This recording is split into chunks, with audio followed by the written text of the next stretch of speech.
What's up, everybody? In this video, we're going to show you some really cool new animals we got in. Yeah, highlighting some Kenyan chameleons, some of the more uncommon stuff, but stuff that we fall in love with. So hopefully you guys will enjoy.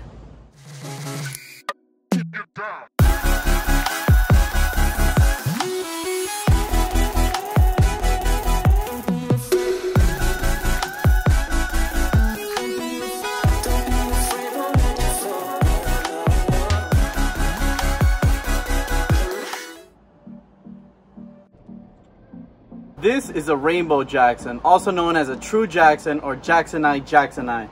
It's very similar to the normal Jacksons, the big ones that people see that are very common. These are actually a subspecies of those. These are actually found higher in altitude in the mountains of Kenya, and so they do require a little bit cooler climate, about like 73, 74, 75, 76 degrees. We basically just provide them a UVB light so they can bask. A rainforest UVB like 5.0 or UVB 100 depending on what brand you use.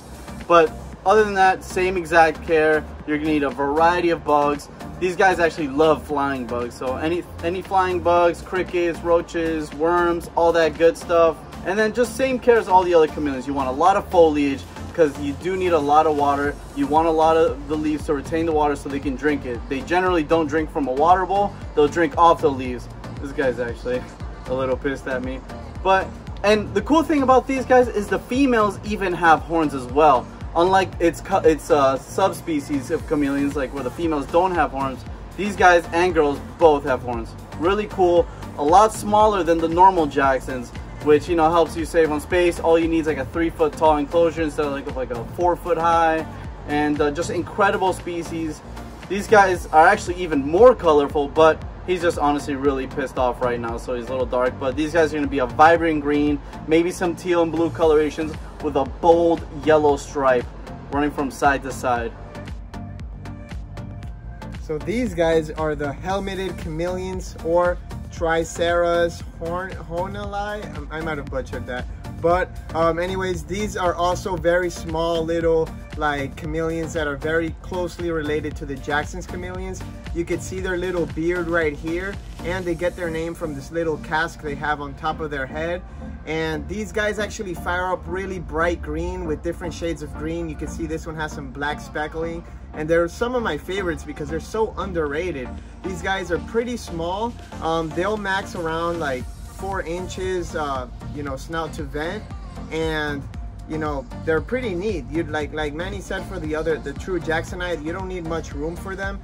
They're taken care of exactly the same, room temperature, insects, you know, high humidity, because they are montane species. And the cool thing about these guys too is that they give live birth, just like their, you know, cousins, the Jackson's chameleons.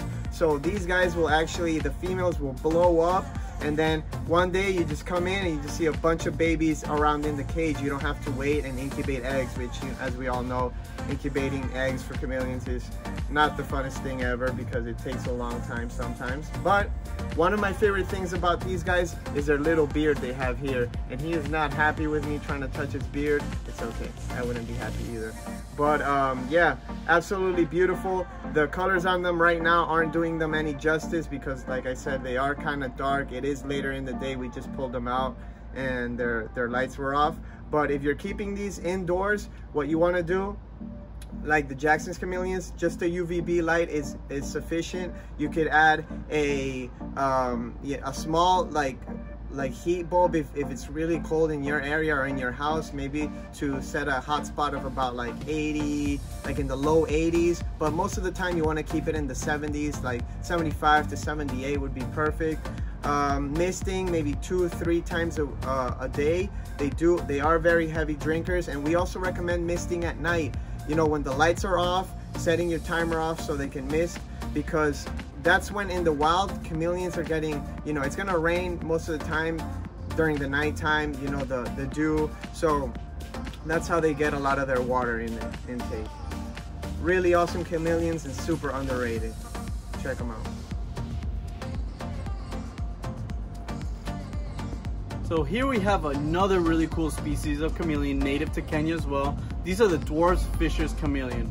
They're also another small chameleon, so they only max out about 8 inches. So again, makes it very easy with space. You don't need a very large enclosure. The cool thing about these guys is they actually are very sexually dimorphic.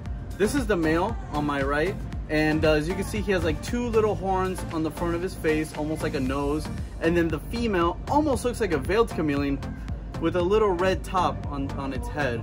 So very cool, you know, very easy to sex, and same exact care as the Jacksons. The only difference being they do like it a little bit warmer.